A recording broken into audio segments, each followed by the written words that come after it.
El ascensor del Burj Al Arab se abre en el piso 25. Y lo primero que veo es un sujetador de encaje rojo colgando del picaporte de la suite real. No es mío. Mis piernas tiemblan mientras arrastro una maleta que lleva dentro un Patek Philippe para su cumpleaños número 45.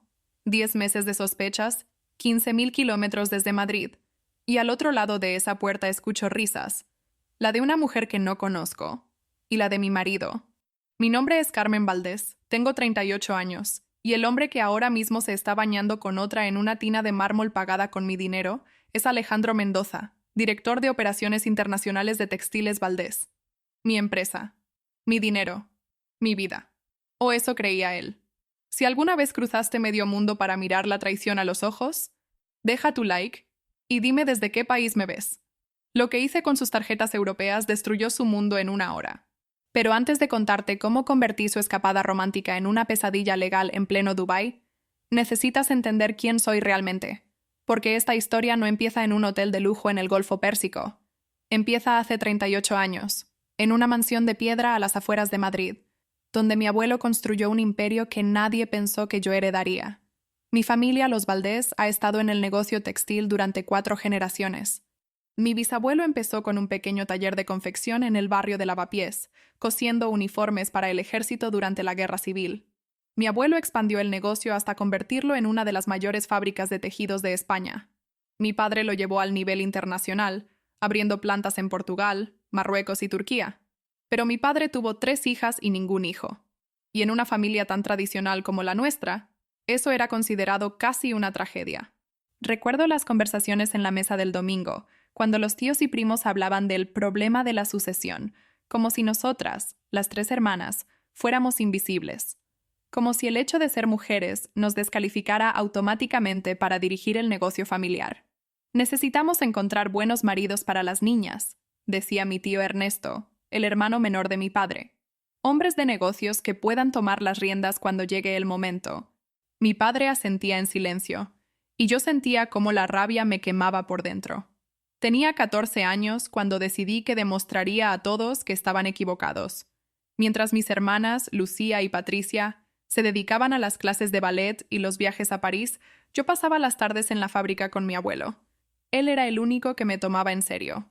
El único que veía potencial en mí más allá de mi capacidad para conseguir un buen matrimonio. «Ven, pequeña», me decía mientras recorríamos los pasillos llenos de telares y máquinas de coser. «Déjame enseñarte cómo funciona esto de verdad». Me enseñó a distinguir la calidad de los tejidos con solo tocarlos. Me explicó las complejidades de las cadenas de suministro internacionales. Me reveló los secretos de las negociaciones con proveedores asiáticos, donde un gesto mal interpretado podía arruinar un contrato de millones. Y sobre todo, me enseñó algo que ningún MBA podría haberme dado. Me enseñó a ver el negocio como un organismo vivo, con sus propias necesidades, sus propias vulnerabilidades, sus propios mecanismos de defensa. La mayoría de los empresarios piensan en números, me decía mi abuelo mientras tomábamos café en su despacho repleto de muestras de tela. Pero los números son solo el síntoma. Lo que importa es entender qué está causando esos números. ¿Por qué este proveedor nos da mejores precios? ¿Por qué este cliente siempre paga tarde? ¿Por qué esta línea de producción tiene más defectos que las otras? ¿Y cómo se aprende a ver eso, abuelo? Observando, Carmen. Observando y preguntando. Nunca asumas que entiendes algo solo porque los números cuadran. Siempre hay una historia detrás de cada cifra. Esas tardes con mi abuelo fueron mi verdadera educación.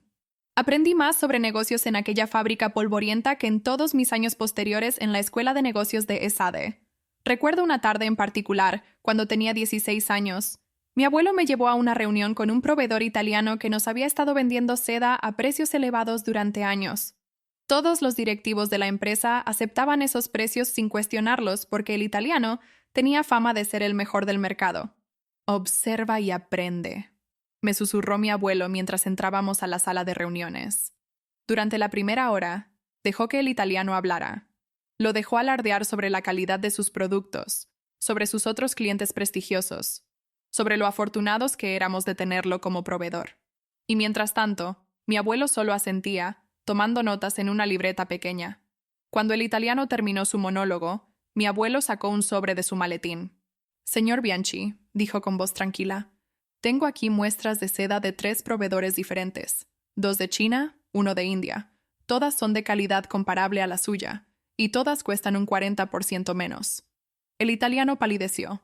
Por supuesto, preferiríamos seguir trabajando con usted, pero solo si está dispuesto a ser competitivo. Ese día, mi abuelo consiguió un descuento del 35% que duraría los siguientes 10 años. Y yo aprendí que en los negocios, la información es poder, que nunca debes entrar a una negociación sin conocer todas las alternativas, y que la paciencia, la capacidad de esperar el momento adecuado, es el arma más poderosa de todas.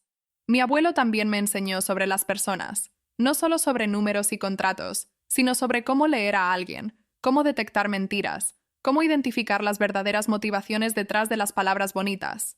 Todos tienen un precio, Carmen, me dijo una vez mientras revisábamos los perfiles de nuestros principales directivos. No siempre es dinero. A veces es poder. A veces es reconocimiento. A veces es simplemente la necesidad de sentirse importante. Tu trabajo es descubrir cuál es el precio de cada persona. Porque cuando lo sepas, sabrás exactamente cómo manejarla. ¿Y si alguien no tiene precio, abuelo? Él sonrió, con esa sonrisa que mezclaba sabiduría y algo de tristeza. Entonces esa persona es extremadamente valiosa. O extremadamente peligrosa. Probablemente ambas cosas. Cuando cumplí 18 años, mi abuelo hizo algo que escandalizó a toda la familia. Modificó su testamento para dejarme el 67% de las acciones de Textiles Valdés. No a mi padre, su hijo. No a mi tío Ernesto, que llevaba años posicionándose para tomar el control. No a ninguno de mis primos varones, que daban por sentado que el negocio sería suyo por derecho de nacimiento. A mí, a su nieta, a la niña que había pasado cientos de tardes a su lado, aprendiendo cada detalle del negocio que él había construido. La lectura del testamento, después de su muerte cuando yo tenía 21, fue un momento que nunca olvidaré. Mi tío Ernesto se puso rojo de furia. Mi padre se quedó en silencio, procesando la noticia. Mis primos intercambiaron miradas de incredulidad. Y yo, sentada en una esquina de la sala del notario, sentí por primera vez el peso de lo que mi abuelo me había dejado. No solo era dinero, no solo era poder, era responsabilidad. La responsabilidad de demostrar que su fe en mí estaba justificada. «Esto es una locura», estalló mi tío Ernesto. «Una niña de 21 años no puede dirigir una empresa de este tamaño. Hay que impugnar el testamento». El abogado de la familia, un hombre mayor que había trabajado con mi abuelo durante décadas, carraspeó suavemente. «Me temo que eso no será posible, señor Valdés. Don Alfonso tomó todas las precauciones legales necesarias. El testamento es irrefutable. Y además, hizo una pausa, mirándome con algo que parecía respeto.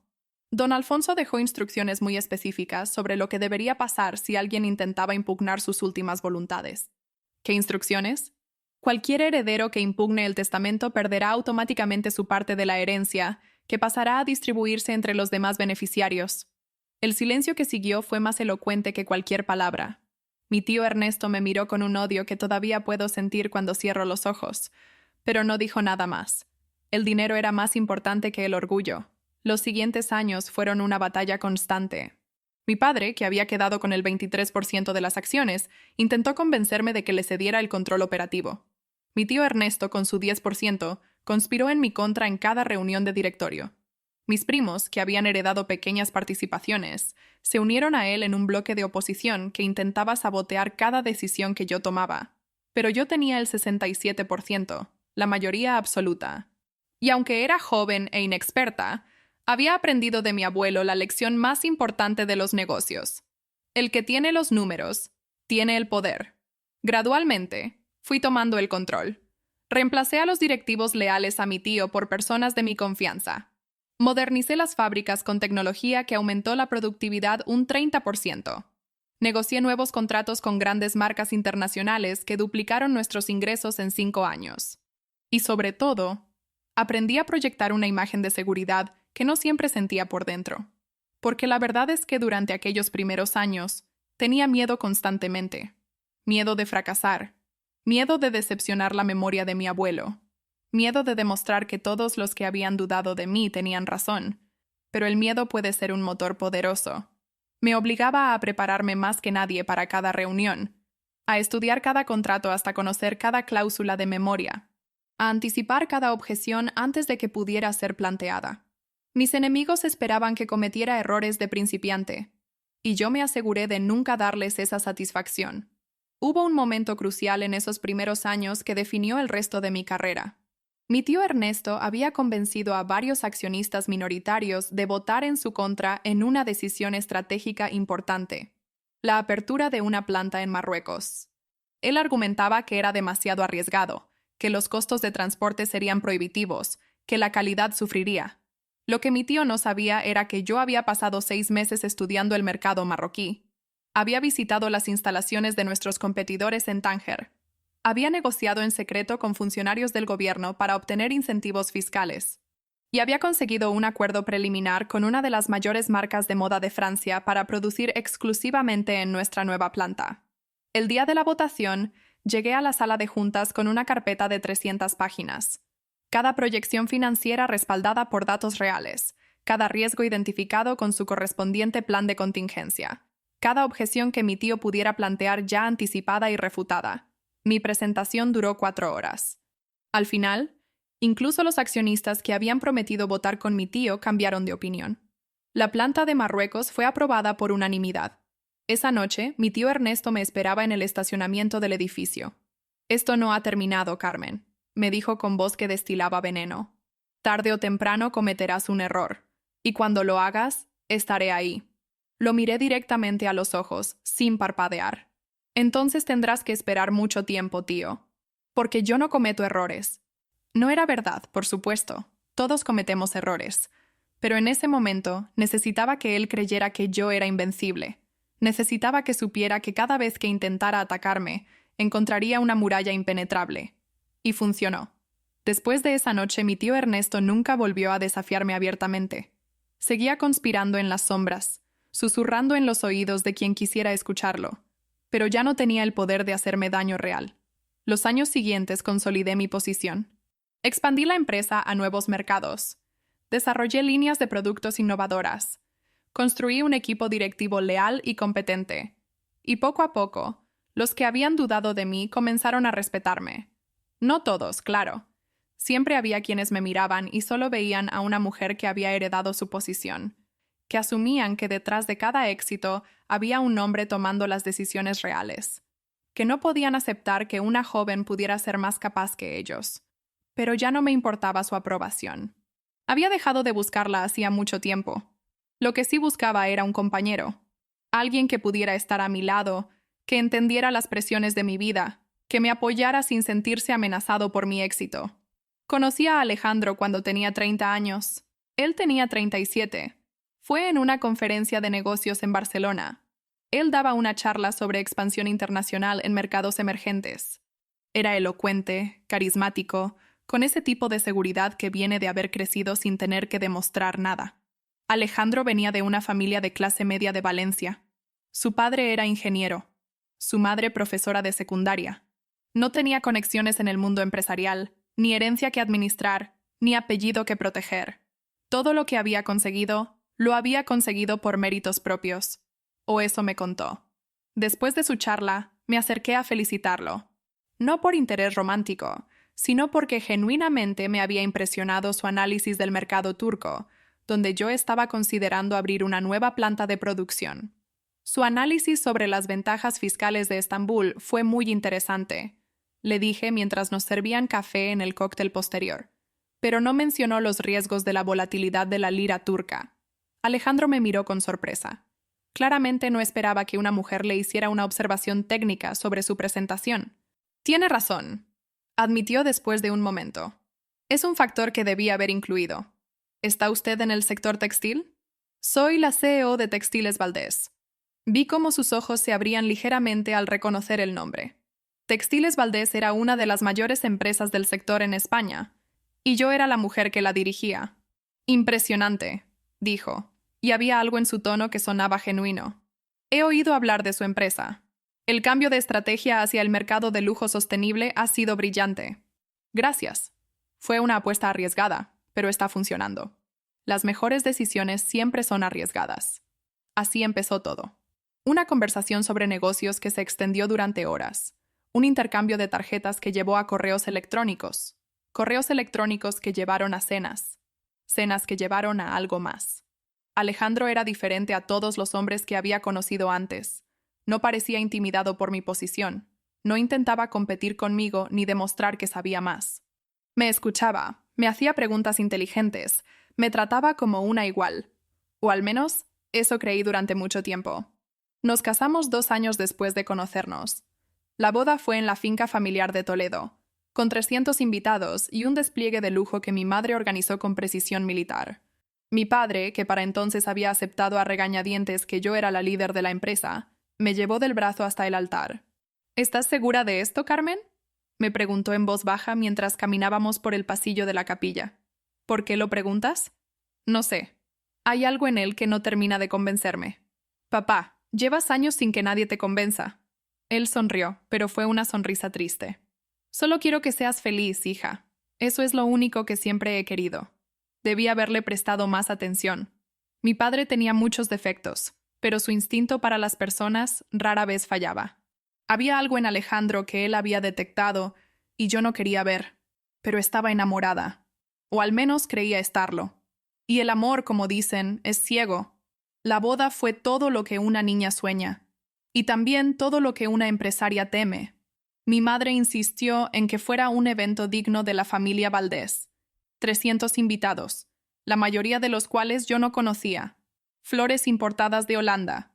Un menú diseñado por un chef con 3 estrellas Michelin. Un vestido de diseñador que costó más que el salario anual de algunos de mis empleados. Alejandro parecía abrumado por todo ello, o eso creí interpretar.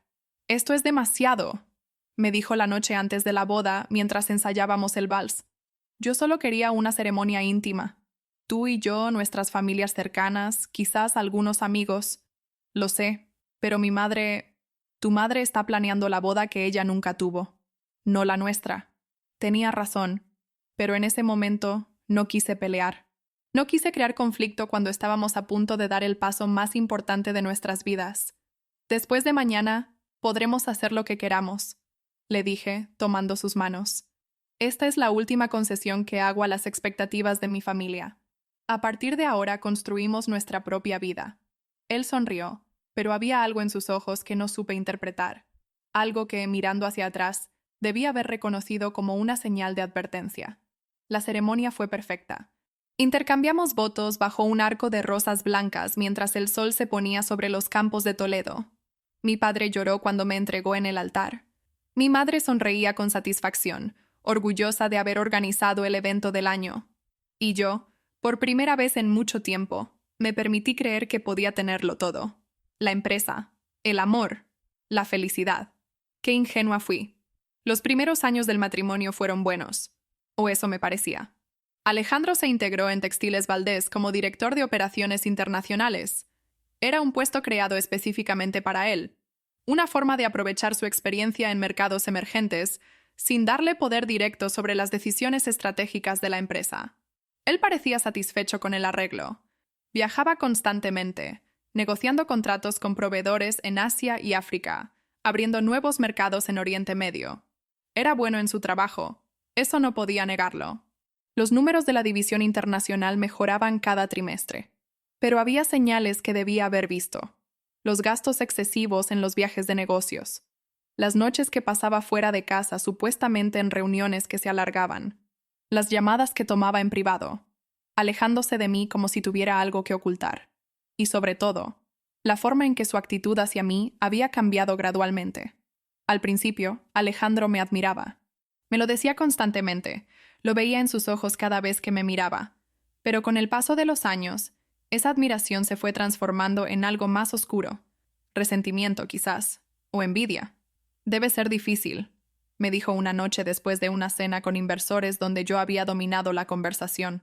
Ser siempre la persona más importante de la habitación. ¿Qué quieres decir? Nada. Solo que a veces me pregunto cómo sería estar casado con una mujer normal. Una mujer que no sea la CEO de una multinacional. Sus palabras me dolieron más de lo que quise admitir, pero las dejé pasar, como había dejado pasar tantas otras cosas. Porque mantener la paz era más fácil que enfrentar la verdad. La primera vez que sospeché de una infidelidad fue hace 2 años. Alejandro había vuelto de un viaje a Dubái con un bronceado demasiado perfecto para haber pasado todo el tiempo en reuniones de negocios. Cuando le pregunté qué había hecho, sus respuestas fueron vagas, evasivas. Las negociaciones fueron intensas, dijo sin mirarme a los ojos. Pero creo que conseguí un buen acuerdo con los emiratíes. Revisé los informes de gastos de su viaje. Hotel de 5 estrellas, cenas en restaurantes de lujo, un paseo en yate por la costa. Nada de eso parecía coherente con unas negociaciones intensas. Pero no tenía pruebas. Y sin pruebas, solo tenía sospechas que podían ser solo el producto de mi paranoia. Así que esperé. Observé. Y fingí que todo estaba bien mientras mi mundo se desmoronaba poco a poco. Lo que descubrí durante los meses siguientes fue peor de lo que había imaginado. Alejandro no solo tenía una amante, tenía una vida paralela completa. Contraté a un investigador privado, el mismo que había usado mi abuelo décadas antes para descubrir que un socio lo estaba estafando. Era un hombre discreto, de origen israelí, que había trabajado en inteligencia antes de dedicarse al sector privado. Señora Valdés, me dijo cuando nos reunimos en un café discreto del centro de Madrid. Lo que voy a mostrarle no es fácil de ver. ¿Está preparada? Llevo meses preparándome. Los informes eran devastadores. Alejandro había conocido a Elena hace 3 años, durante uno de sus viajes a Dubái. Ella era azafata de Emirates, una mujer de origen español que había emigrado a los Emiratos buscando una vida mejor. Tenía 28 años. Era hermosa de una manera obvia, y había caído rendida ante el encanto de mi marido. Lo que empezó como una aventura ocasional se había convertido en algo mucho más serio. Alejandro le había alquilado un apartamento en Dubái Marina. Le pagaba un salario mensual para que dejara su trabajo y estuviera disponible cuando él viajaba. Le había prometido que pronto dejaría a su esposa y empezarían una nueva vida juntos. Pero lo peor no era la infidelidad. Lo peor era cómo la estaba financiando. Alejandro había estado desviando dinero de la empresa durante años. Facturas infladas a proveedores que le pagaban comisiones en cuentas offshore. Contratos con empresas fantasma que él mismo controlaba. Gastos de representación que en realidad iban a mantener su vida paralela en Dubái. El total, según las estimaciones del investigador, superaba los 2 millones de euros. 2 millones de euros robados de mi empresa, del legado de mi abuelo, del trabajo de 4 generaciones de mi familia. Cuando terminé de leer el informe, mis manos temblaban, pero no de tristeza, de rabia. Alejandro no me había engañado solo como esposa, me había engañado como empresaria, había traicionado mi confianza profesional, que para mí era mucho más sagrada que la personal. Y eso era imperdonable. Durante los días siguientes, apenas pude funcionar. Me encerraba en mi despacho durante horas, leyendo y releyendo los informes del investigador. Cada fotografía era una puñalada. Cada detalle de la vida paralela de Alejandro era una confirmación de lo ciega que había estado. Hubo un momento, a las 3 de la mañana de una noche particularmente oscura, en que consideré confrontarlo inmediatamente, despertarlo y exigirle explicaciones, gritarle hasta quedarme sin voz, expulsarlo de mi casa, de mi empresa, de mi vida. Pero entonces recordé las enseñanzas de mi abuelo. La ira es un fuego que puede calentar o puede destruir. Me había dicho una vez, después de ver cómo un competidor había perdido un contrato millonario por dejarse llevar por un arrebato emocional en una negociación. Los empresarios mediocres usan la ira para atacar. Los grandes empresarios usan la ira para pensar. Respiré profundamente. Cerré los ojos. Y dejé que la ira se transformara en algo más útil. Un plan. Pasé las siguientes semanas planeando mi respuesta. No podía actuar impulsivamente. Necesitaba pruebas irrefutables. Necesitaba un plan que no dejara escapatoria. Y sobre todo, necesitaba que Alejandro no sospechara nada hasta que fuera demasiado tarde. Así que seguí siendo la esposa perfecta. Sonreí en las cenas de empresa. Acompañé a Alejandro a eventos sociales. Fingí que no sabía nada mientras mi equipo legal preparaba el golpe definitivo. Pero lo más difícil fue esperar el momento adecuado. Alejandro cumplía 45 años el 15 de noviembre. Desde hacía meses había estado planeando un viaje a Dubái para cerrar un gran contrato. Un viaje que casualmente coincidía con su cumpleaños. Yo sabía exactamente lo que significaba ese viaje. No era un contrato. Era una celebración privada con Elena en la suite más cara del hotel más lujoso del mundo. Y yo iba a estar ahí para presenciarlo. El día del viaje de Alejandro, lo despedí en el aeropuerto con un beso en la mejilla. Buena suerte con las negociaciones, le dije con una sonrisa que había practicado frente al espejo. Gracias, cariño. Te llamaré cuando llegue. No me llamó. Nunca me llamaba cuando estaba con Elena. Esperé 24 horas. Tiempo suficiente para que se instalara, para que bajara la guardia, para que creyera que estaba a salvo. Y entonces tomé un vuelo a Dubái. El vuelo de 7 horas fue una tortura. Cada minuto que pasaba, mi mente reproducía escenas que no quería imaginar. Alejandro y Elena juntos, riéndose de mí, gastando mi dinero mientras yo trabajaba 16 horas al día para mantener la empresa a flote. Pero también fue un tiempo de preparación mental. Repasé cada detalle del plan una y otra vez. Cada movimiento que haría, cada palabra que diría, cada consecuencia que desencadenaría. Cuando aterricé en Dubái, estaba lista. No para una confrontación emocional, para una operación de precisión quirúrgica. No reservé habitación en el Burj Al Arab.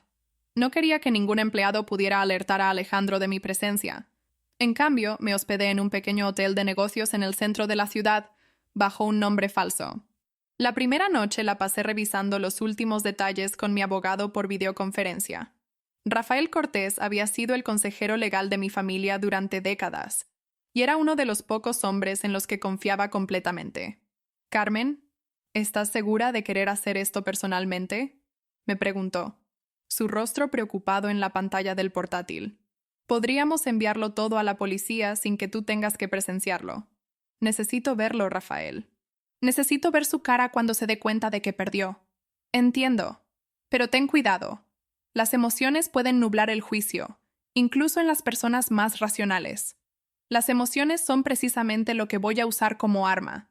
Rafael suspiró, pero no discutió más. Me conocía lo suficiente como para saber que cuando tomaba una decisión, no había forma de hacerme cambiar de opinión. La mañana del cumpleaños de Alejandro, contraté a un fotógrafo profesional que había sido recomendado por mi investigador. Un hombre discreto, con experiencia en documentar situaciones delicadas para procedimientos legales. «¿Qué necesita exactamente, señora?», preguntó mientras nos reuníamos en el lobby de mi hotel. «Necesito pruebas visuales de lo que mi marido está haciendo en la suite real del Burj Al Arab. Fotos, videos si es posible. Todo lo que pueda ser usado en un tribunal». El fotógrafo asintió sin mostrar sorpresa. Claramente, no era la primera vez que hacía este tipo de trabajo. El Burj Al Arab tiene seguridad muy estricta. No será fácil acceder a los pisos superiores. Tengo un plan para eso. Y lo tenía. Porque había pasado semanas preparando cada detalle. Mi investigador había conseguido información sobre una empleada del servicio de limpieza del hotel, que estaba dispuesta a colaborar a cambio de una generosa compensación. Ella nos proporcionaría acceso a través de las escaleras de servicio, evitando las cámaras de seguridad y los controles del lobby principal. A las 11 de la mañana entré al Burj Al Arab por una puerta lateral, vestida con el uniforme del personal de limpieza. El fotógrafo me esperaba en el piso 23, habiendo llegado por otra ruta. Subimos los 2 últimos pisos por las escaleras de emergencia. Mi corazón latía tan fuerte que estaba segura de que podían escucharlo. Y entonces llegamos al pasillo de la suite real. El sujetador de encaje rojo colgando del picaporte fue lo primero que vi. Me detuve un momento, respirando profundamente. Había imaginado este momento cientos de veces durante las últimas semanas. Había ensayado mis reacciones, mis palabras, cada gesto. Pero ahora que estaba aquí, sentía que todo mi entrenamiento era inútil. El fotógrafo me miró interrogante. Asentí. La puerta estaba entreabierta. A través de la rendija podía escuchar música, risas, el sonido del agua en lo que supuse era el jacuzzi de la suite. Empujé la puerta suavemente. La suite real del Burj Al Arab es una de las habitaciones de hotel más lujosas del mundo. 2 pisos, 500 metros cuadrados, decoración de oro y mármol, vista panorámica al Golfo Pérsico. El precio por noche supera los 20.000 euros. Y ahí, en medio de todo ese lujo, estaba mi marido en una bañera de mármol con su amante. Alejandro estaba de espaldas a la puerta, así que no me vio entrar. Elena sí me vio. Vi cómo sus ojos se abrían de par en par, cómo su boca formaba una O de sorpresa, cómo intentaba cubrirse con sus manos.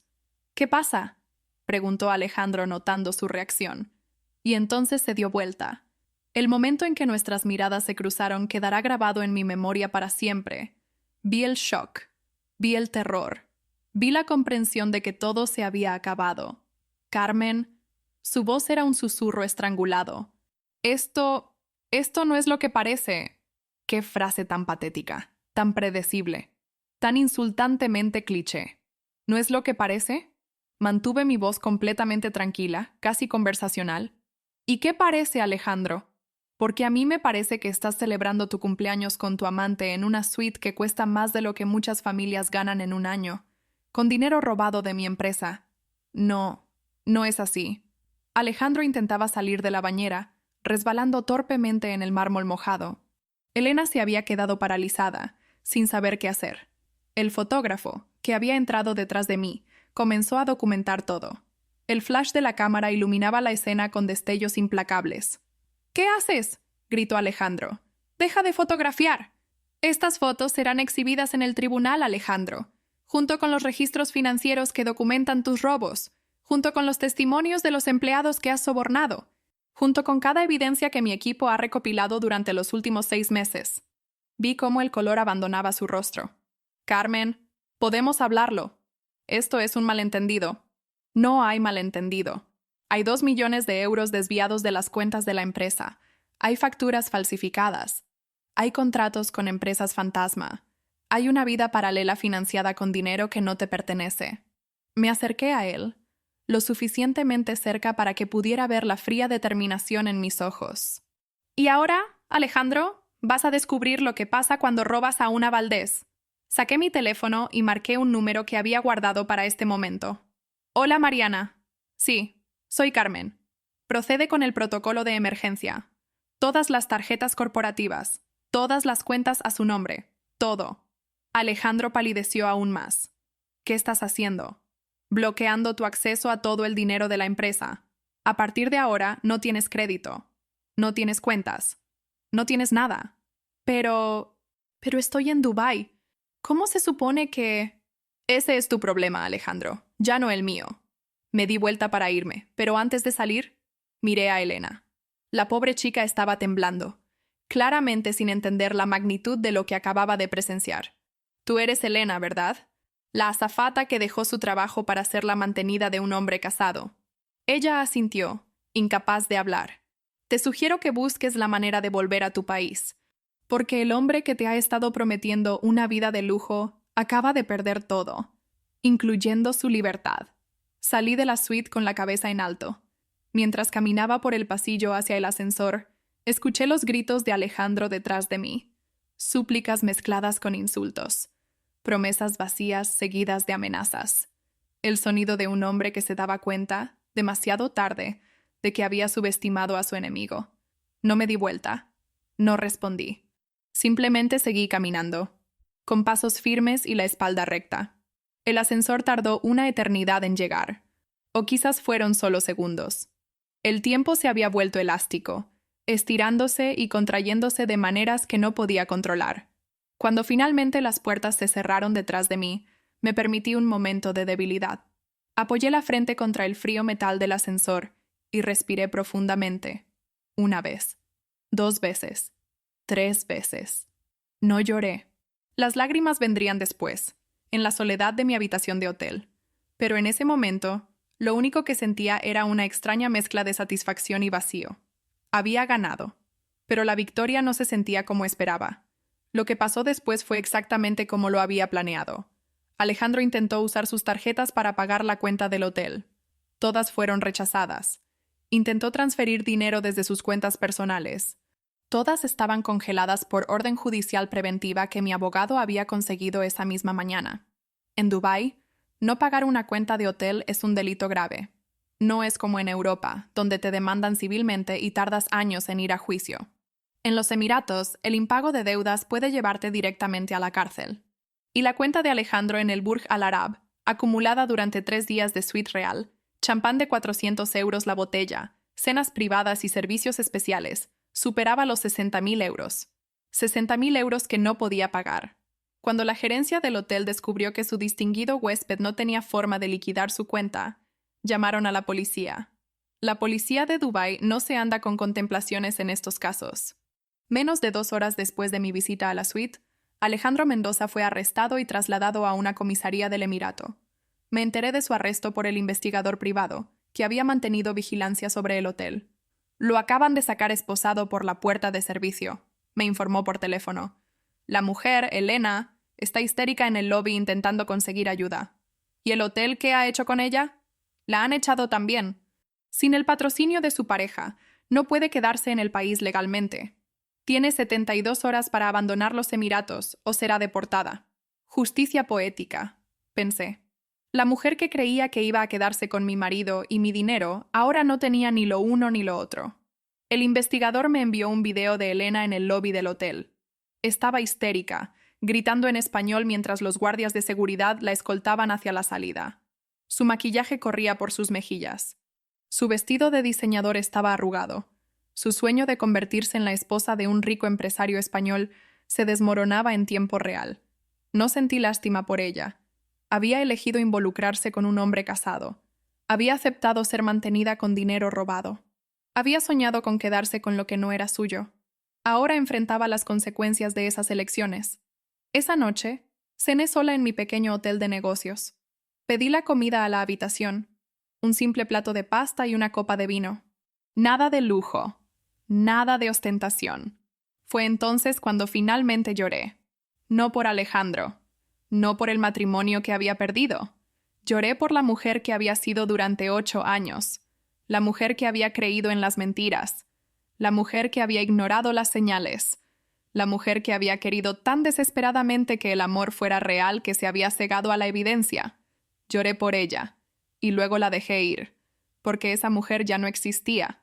En su lugar había alguien nuevo, alguien más fuerte, alguien que había aprendido la lección más dolorosa de todas, que el amor no es suficiente protección contra la traición. Cuando las lágrimas se secaron, me lavé la cara, me serví otra copa de vino y empecé a planificar los siguientes pasos. Mientras comía, recibí una llamada de Madrid. Era mi abogado principal, Rafael Cortés. Carmen, tengo noticias. El juez ha aceptado todas nuestras peticiones. Embargo preventivo de los bienes de Alejandro. Prohibición de salida del país una vez que regrese a España. Y lo más importante, el fiscal ha abierto una investigación criminal por malversación de fondos. ¿Cuánto tiempo de cárcel podría enfrentar? Con las pruebas que tenemos, entre 4 y 8 años, dependiendo de cómo proceda el juicio. 4 a 8 años. Por robarme. Por traicionarme. Por creer que era más listo que yo. ¿Y el divorcio? Ya está en proceso. Dadas las circunstancias, no habrá división de bienes. Él no tiene derecho a nada de lo tuyo. De hecho, tendrá que devolver todo lo que robó, más intereses y daños punitivos. Perfecto. Manténme informada. Colgué y me quedé mirando por la ventana del hotel. Las luces de Dubái brillaban en la noche, miles de edificios iluminados como joyas en el desierto. En algún lugar de esa ciudad, mi marido estaba en una celda, probablemente sin entender todavía cómo había llegado hasta ahí. Pero yo sí lo sabía. Había llegado ahí por su propia arrogancia, por creer que podía engañar a una mujer que había sido entrenada por Alfonso Valdés, el hombre más astuto que había conocido el sector textil español, por subestimar a alguien solo porque llevaba vestido en lugar de traje. Los hombres como Alejandro siempre cometen el mismo error. Creen que el poder es algo que se toma, que se roba, que se hereda. No entienden que el verdadero poder viene de dentro, de la preparación, de la paciencia, de la voluntad de hacer lo que sea necesario para proteger lo que es tuyo. Mi abuelo lo entendía, por eso me dejó la empresa a mí y no a ninguno de mis primos varones, porque veía en mí algo que ellos no tenían, la capacidad de esperar, de observar, de actuar en el momento preciso. Alejandro nunca tuvo esa capacidad. Era impulsivo, cortoplacista, incapaz de ver más allá de sus deseos inmediatos. Por eso había caído tan fácilmente en su propia trampa. Y por eso yo estaba aquí, bebiendo vino en mi habitación de hotel, mientras él pasaba su primera noche en una cárcel emiratí. Volví a Madrid 2 días después. Para entonces, la noticia del arresto de Alejandro ya había llegado a los medios españoles. Los tabloides se habían vuelto locos con la historia. Directivo de Textiles Valdés arrestado en Dubái por fraude. Escándalo en la alta sociedad madrileña. Infidelidad y malversación. Mi departamento de comunicaciones había preparado un comunicado oficial. Textiles Valdés confirma que ha tomado conocimiento de irregularidades financieras presuntamente cometidas por el señor Alejandro Mendoza, director de operaciones internacionales. La empresa está cooperando plenamente con las autoridades y ha tomado todas las medidas necesarias para proteger sus activos y los intereses de sus accionistas. Frío. Profesional. Sin ninguna mención de que el acusado era mi marido. Porque para mí, Alejandro había dejado de ser mi marido en el momento en que descubrí su traición. Lo que quedaba era solo un trámite legal. Alejandro pasó 3 semanas en la cárcel de Dubái antes de que su familia consiguiera reunir el dinero para pagar la deuda del hotel y los honorarios legales necesarios para su liberación. Fueron sus padres quienes pagaron. La pareja de clase media de Valencia que había criado a un hijo que resultó ser un ladrón y un mentiroso. Vendieron su casa para reunir el dinero. El hogar donde Alejandro había crecido, donde había aprendido a caminar y a hablar, sacrificado para salvar a un hijo que no lo merecía. Cuando supe esto, sentí una punzada de algo parecido a la lástima. No por Alejandro, sino por sus padres. Ellos no tenían la culpa de lo que su hijo había hecho. Ellos solo querían salvarlo, como cualquier padre querría salvar a su hijo. Pero mi lástima duró poco. Recordé los 2 millones de euros robados. Recordé las mentiras. Recordé el sujetador de encaje rojo colgando del picaporte. Y la lástima se evaporó. Durante esas 3 semanas que Alejandro pasó en la cárcel de Dubái, mi vida siguió adelante. Tenía que hacerlo. La empresa no podía detenerse porque su CEO estuviera atravesando un drama personal. Convoqué una reunión extraordinaria de la junta directiva. Les expliqué la situación con la misma frialdad profesional que usaría para presentar un informe trimestral. Mostré las pruebas de la malversación. Delineé las acciones legales que ya estaban en curso y propuse los cambios organizacionales necesarios para asegurar que algo así nunca volviera a ocurrir. Mi tío Ernesto, que aún mantenía su pequeña participación en la empresa, no pudo resistir la tentación de hacer un comentario. «Quizás», dijo con falsa preocupación, «esto demuestra que las mujeres necesitan mejor juicio para elegir a sus parejas». El silencio en la sala fue absoluto. Me levanté lentamente. Caminé hasta donde él estaba sentado, y le hablé con una voz tan fría que podría haber congelado el aire. «Tío Ernesto, en los 20 años que llevo dirigiendo esta empresa, he triplicado su valor. He expandido nuestras operaciones a 15 países. He conseguido contratos con marcas que tú ni siquiera te atreverías a soñar. ¿Y tu contribución durante todo ese tiempo? Conspirar, murmurar y esperar a que yo fracasara». Hice una pausa, dejando que las palabras calaran. Alejandro me engañó, eso es verdad. Pero también engañó a todos ustedes, a los auditores, a los consultores externos, a cada persona que revisó las cuentas y no encontró nada sospechoso. La diferencia es que yo fui quien finalmente lo descubrió. Yo fui quien tomó las medidas necesarias, y yo seré quien reconstruya lo que él intentó destruir. Me volví hacia el resto de la junta. ¿Alguien más tiene algún comentario que hacer sobre mi vida personal? Nadie dijo una palabra. Alejandro regresó a España como un hombre diferente. Las fotos que publicaron los medios mostraban a alguien demacrado, envejecido, con la mirada vacía de quien ha perdido todo. Lo esperaba un proceso judicial que duraría años. Los cargos incluían malversación de fondos, fraude empresarial, falsificación de documentos y varios delitos fiscales relacionados con sus cuentas offshore. Mi equipo legal había sido implacable en la recopilación de pruebas. Cada factura falsificada, cada transferencia a empresas fantasma, cada correo electrónico donde Alejandro discutía sus planes con cómplices. Todo estaba documentado, fechado, irrefutable. El fiscal pidió 10 años de cárcel. El abogado defensor de Alejandro, un tipo caro que sus padres también tuvieron que financiar, argumentó que las circunstancias personales debían ser consideradas. La presión de estar casado con una mujer tan poderosa, el estrés de trabajar en una empresa familiar donde nunca sería aceptado completamente. Casi me reí cuando escuché esos argumentos. La presión de estar casado conmigo. Como si yo lo hubiera obligado a robar. Como si yo lo hubiera empujado a los brazos de otra mujer. El juez no se dejó convencer. La sentencia fue de 6 años de prisión, con posibilidad de reducción por buena conducta. 6 años. Alejandro tendría más de 50 cuando saliera. Sin carrera, sin reputación, sin nada de lo que había construido durante su vida. Y yo, mientras tanto, seguiría dirigiendo Textiles Valdés. Seguiría expandiendo el imperio que mi abuelo había empezado. Seguiría demostrando que una mujer puede hacer todo lo que un hombre puede hacer, y más. El divorcio se finalizó mientras Alejandro esperaba el juicio. No hubo negociación. No hubo división de bienes. El acuerdo prenupcial que yo había insistido en firmar, a pesar de sus objeciones, protegía todo lo que era mío. Un prenupcial es una falta de confianza. Había dicho Alejandro cuando lo propuse, años atrás. Un prenupcial es sentido común. Había respondido yo. Si confías en que nuestro matrimonio durará para siempre, entonces nunca lo necesitaremos. Y si no dura, ambos estaremos protegidos. Él había firmado de mala gana. Y ahora, ese documento era la diferencia entre mantener mi fortuna intacta y tener que compartirla con el hombre que había intentado robarme. Elena, la amante, desapareció del mapa poco después del escándalo. Según mi investigador, había vuelto a España y estaba viviendo con sus padres en un pueblo de Extremadura, lejos de las cámaras y los titulares. Intentó contactar a Alejandro varias veces durante su proceso judicial, pero él la ignoró. Supongo que sin dinero ni poder, ella había dejado de ser interesante para él, o quizás simplemente estaba demasiado ocupado intentando salvar lo poco que le quedaba. Hubo un momento, durante el juicio, en que Alejandro y yo nos miramos directamente. Fue durante la lectura de la sentencia, cuando el juez enumeraba los cargos por los que había sido encontrado culpable. Sus ojos, que una vez me habían parecido llenos de calidez y encanto, ahora solo mostraban vacío, como si el hombre que había conocido hubiera sido reemplazado por una cáscara hueca.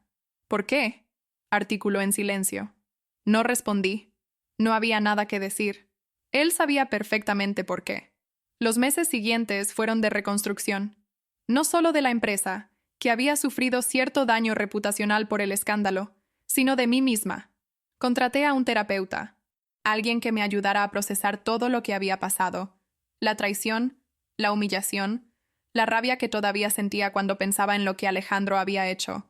Es normal sentir ira, me dijo la doctora Vázquez en una de nuestras sesiones. Lo que hizo fue una violación profunda de su confianza, personal y profesional.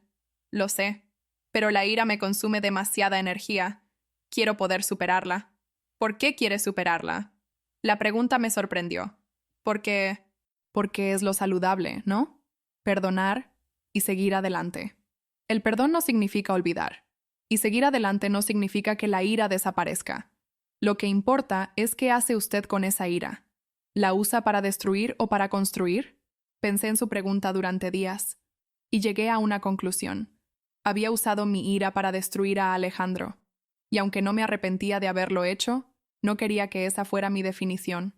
No quería ser la mujer que destruyó a su marido. Quería ser la mujer que construyó algo más grande que cualquier traición. Así nació la Fundación Valdés para Mujeres Empresarias. La idea era simple: usar parte de las ganancias de Textiles Valdés para financiar programas de apoyo a mujeres que querían emprender pero no tenían los recursos ni las conexiones necesarias. Becas para estudios de negocios, préstamos de bajo interés para startups, mentoría con empresarias establecidas. Mi abuelo me había dado la oportunidad que nadie más quería darme, y yo quería hacer lo mismo por otras mujeres que, como yo, tenían el talento pero les faltaba la oportunidad. El primer año, la fundación ayudó a 50 mujeres. El segundo año, a 120. Ahora, 5 años después, hemos apoyado a más de 1000 empresarias en toda España y Latinoamérica. Algunas de ellas han fracasado. Es normal. Los negocios son difíciles y no todos sobreviven, pero muchas otras han triunfado. Han creado empresas que emplean a cientos de personas. Han desarrollado productos innovadores.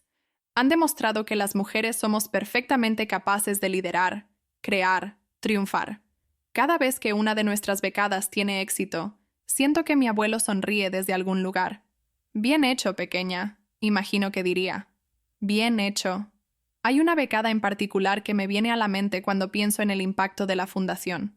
Se llamaba Marta. Tenía 22 años cuando la conocí, y venía de un barrio obrero de Bilbao. Su madre era costurera. Su padre trabajaba en una fábrica de automóviles. Nadie en su familia había ido a la universidad, mucho menos pensado en crear una empresa. Pero Marta tenía una idea brillante, Una aplicación que conectaba a pequeños talleres de confección con diseñadores independientes. Un mercado que nadie había explorado, una necesidad que nadie había satisfecho. El problema era que no tenía dinero para desarrollarla, ni contactos, ni idea de cómo funciona el mundo empresarial.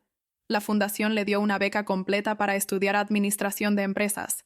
Le asignamos un mentor, una empresaria experimentada que había fundado 3 startups exitosas. Y cuando estuvo lista, le proporcionamos el capital semilla para lanzar su aplicación. 2 años después, la empresa de Marta factura más de 3 millones de euros anuales. Emplea a 40 personas. Y ha sido reconocida como una de las startups más innovadoras de España. Hace poco me escribió una carta que guardo en mi escritorio. Señora Valdés, decía, usted cambió mi vida. Pero más importante, me demostró que personas como yo también podemos soñar en grande. Que no necesitamos nacer en las familias correctas, ni conocer a las personas adecuadas. Que lo único que necesitamos es alguien que crea en nosotras. Esa carta vale más que cualquier premio o reconocimiento que haya recibido. Mi tío Ernesto murió hace 2 años de un infarto. En su funeral, varios de mis primos me miraron con resentimiento apenas disimulado. Todavía no aceptaban que yo fuera la líder de la familia. Todavía creían que el puesto debería haber sido de un hombre. Pero ya no me importaba. Hacía mucho tiempo que había dejado de buscar su aprobación. Lo que sí me importaba era el legado que estaba construyendo. No solo para mí, sino para todas las mujeres que vendrían después. Mis sobrinas. Las hijas de mis empleadas. Las niñas que ahora mismo estaban soñando con crear algo propio, sin saber todavía que el mundo intentaría detenerlas. Quería que supieran que era posible, que las barreras podían ser superadas, que ningún hombre, por más encantador o manipulador que fuera, podía quitarles lo que era legítimamente suyo. Hace unos meses recibí una carta de Alejandro. Venía desde la cárcel, escrita a mano en papel amarillento. Carmen, decía, sé que no merezco tu perdón. Sé que lo que hice fue imperdonable, pero necesito que sepas que lo siento. No por las consecuencias, sino por haberte hecho daño. Fuiste la mejor cosa que me pasó en la vida, y yo lo arruiné todo por mi propia estupidez. La carta seguía durante varias páginas.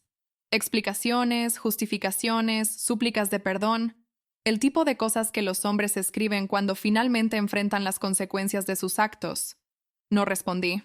No porque estuviera enojada, sino porque simplemente ya no tenía nada que decirle. Alejandro había sido un capítulo de mi vida. Un capítulo doloroso, sí, pero un capítulo cerrado. Y yo estaba demasiado ocupada escribiendo los siguientes como para volver atrás. La última vez que supe de él fue hace 3 meses. Había cumplido 4 años de su sentencia y estaba solicitando libertad condicional. Mi abogado me preguntó si quería oponerme. No, dije después de pensarlo. Que salga. Ya no me importa. Y era verdad. Ya no me importaba. Alejandro podía salir de la cárcel, rehacer su vida, encontrar otra mujer a quien engañar. Nada de eso cambiaría lo que yo había construido. Nada de eso afectaría mi felicidad. Porque había aprendido algo importante durante todo este proceso. Había aprendido que la verdadera fuerza no está en destruir a tus enemigos. Está en construir una vida tan sólida, tan plena, tan llena de propósito, que nada ni nadie pueda derribarla. Alejandro había intentado robarme mi empresa. Había fracasado. Había intentado robarme mi dignidad. Había fracasado. Había intentado robarme mi futuro. Había fracasado. Y yo, mientras tanto, seguía de pie. Más fuerte que nunca.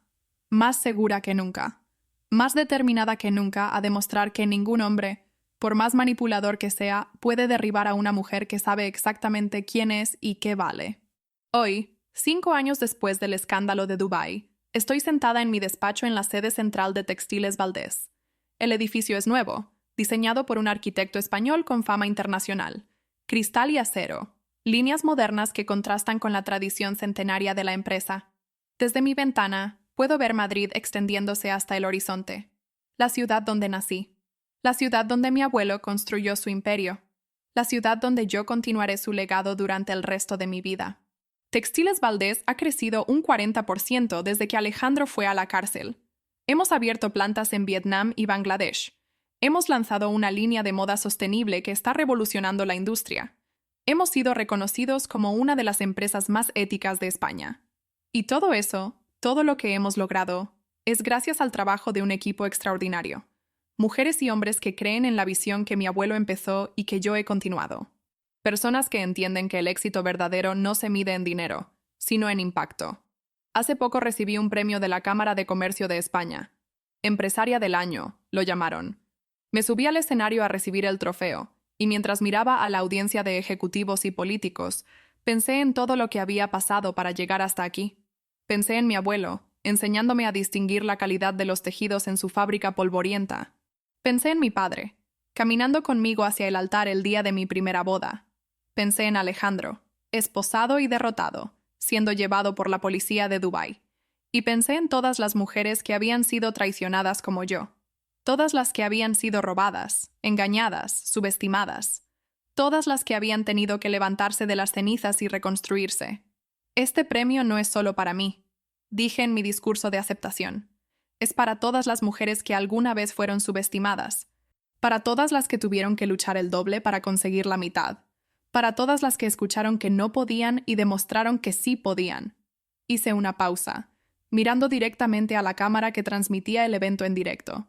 Y es especialmente para todas las mujeres que están pasando por momentos difíciles ahora mismo. Las que han sido traicionadas. Las que han sido robadas. Las que sienten que no tienen salida. Quiero que sepan que hay salida. Que la traición no es el final. Que lo que parece una destrucción puede ser el comienzo de algo mucho más grande. Mi abuelo solía decirme que el verdadero carácter de una persona no se muestra en los buenos tiempos, sino en los malos. Cualquiera puede ser fuerte cuando todo va bien. La verdadera fuerza se demuestra cuando todo parece perdido. Así que si están pasando por un mal momento, si sienten que no pueden más, recuerden esto. Ustedes son más fuertes de lo que creen. Y lo que parece el fin puede ser solo el comienzo. Bajé del escenario entre aplausos. Varias mujeres en la audiencia tenían lágrimas en los ojos. Esa noche recibí cientos de mensajes de mujeres de toda España. Mujeres que habían sido traicionadas por sus parejas. Mujeres que habían perdido todo y estaban intentando reconstruirse. Mujeres que necesitaban saber que era posible superar lo que parecía insuperable. A todas les respondí personalmente. A algunas las conecté con la fundación. A otras simplemente les ofrecí palabras de aliento, porque entendía exactamente lo que estaban pasando. Había estado ahí. Había sentido esa desesperación, esa rabia, esa sensación de que el mundo se había derrumbado. Y si mi historia podía ayudar a una sola de ellas a levantarse, entonces todo el dolor había valido la pena. A veces, cuando estoy sola en mi despacho al final del día, pienso en cómo habría sido mi vida si nunca hubiera conocido a Alejandro. Si nunca hubiera experimentado esa traición. Quizás habría sido más feliz en el corto plazo. Quizás habría evitado años de dolor y humillación. Pero también habría sido diferente. No habría aprendido las lecciones que aprendí. No habría desarrollado la fortaleza que desarrollé. No habría creado la fundación que ha ayudado a tantas mujeres. De una manera extraña, Alejandro me dio un regalo sin quererlo. Me dio la oportunidad de demostrar quién soy realmente. De descubrir fuerzas que no sabía que tenía. De convertirme en la versión más fuerte y más completa de mí misma. No le agradezco por ello. No se merece gratitud por intentar destruirme. Pero sí reconozco que a veces, las peores experiencias de nuestra vida son las que nos forjan en personas más fuertes. El dolor no tiene sentido en sí mismo. Pero lo que hacemos con ese dolor, las decisiones que tomamos después de sufrir, eso es lo que define quiénes somos. Yo decidí usar mi dolor para construir, para proteger, para inspirar. Y esa decisión ha marcado cada día de mi vida desde entonces. Hace unas semanas, una joven periodista vino a entrevistarme para un reportaje sobre mujeres líderes en los negocios. Al final de la entrevista, me hizo una pregunta que me dejó pensando. Señora Valdés, si pudiera volver atrás en el tiempo, ¿qué le diría a la Carmen de hace 10 años? ¿A la mujer que estaba a punto de descubrir la traición de su marido? Pensé durante un largo momento antes de responder. Le diría que confíe en sí misma, que todo lo que necesita para superar esto ya está dentro de ella, que el dolor que va a sentir es real, pero no es permanente, y que lo que construirá después será más grande, más fuerte, más significativo que cualquier cosa que haya imaginado. La periodista asintió, tomando notas. ¿Y le diría que no se casara con Alejandro? Sonreí. No, porque si no me hubiera casado con él, no sería quien soy hoy, y me gusta quien soy hoy. Es la verdad. Por extraño que parezca, no cambiaría nada de lo que pasó. Cada momento de dolor, cada instante de humillación, cada noche de lágrimas, todo eso me llevó hasta aquí. Hasta esta oficina, esta empresa, esta vida. Y esta vida, a pesar de todo, es exactamente la que quiero. Mi nombre es Carmen Valdés. Tengo 43 años. Soy la CEO de Textiles Valdés, una de las mayores empresas textiles de Europa. Soy la fundadora de una organización que ha ayudado a más de 1000 mujeres empresarias. Soy la nieta de Alfonso Valdés, el hombre que me enseñó todo lo que sé sobre negocios y sobre la vida. Y soy la mujer que voló 15.000 kilómetros para descubrir a su marido con otra y que convirtió esa traición en el comienzo de algo extraordinario. A todas las mujeres que están escuchando esto, si alguna vez alguien intenta robarte lo que es tuyo, ya sea una empresa, una idea o simplemente tu dignidad, recuerda mi historia. No tienes que aceptar el robo en silencio. No tienes que fingir que no duele.